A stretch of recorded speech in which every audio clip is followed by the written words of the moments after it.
ఏమండి అమ్మాయి గారు? ఏమండి గారు? ఇది దుబ్బిన, ఇది కత్తి. ఈ దెబ్బతో మీ జుట్టు కట్టు. ఇందు ఏమిటా గొడవ? ఇక లాభం లేదు. ఈ జుట్టు తీసే స్క్రబ్ పెట్టుకోవాలి నువ్వు.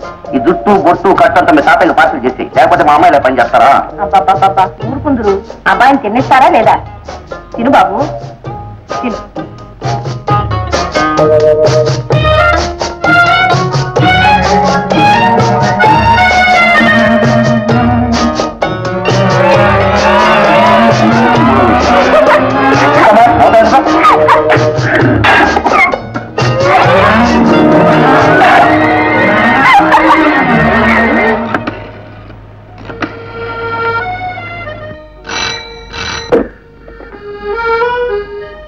కాంట్రాక్టర్ పటాభిరామయ్య గారు స్పీకింగ్ హియర్.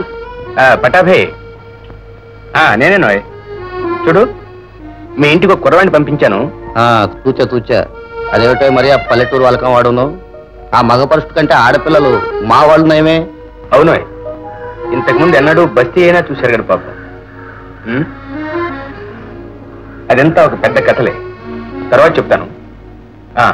చూడు, నా కొడుకు నేను ఇంటికి పంపిస్తే ఎలా చూసుకుంటావో అలా చూసుకోవాలి. Thank you. సరే, అబ్బాయి కాలేజీకి వెళ్ళడానికి రావడానికి మీ కారులో వీలవుతుందా? తప్పుతుందా నాయన? ఆత్మమిత్రుడు విశ్వనాథం పంపినప్పుడు అందులో ఈ పట్టాభి స్నేహం అంటే పడి చచ్చేవాడాయా? కారులో ఏమిటో కావాలంటే నా వీపు మీద మోసుకుపోతాను. స్నేహం అంటే స్నేహమే. అవును.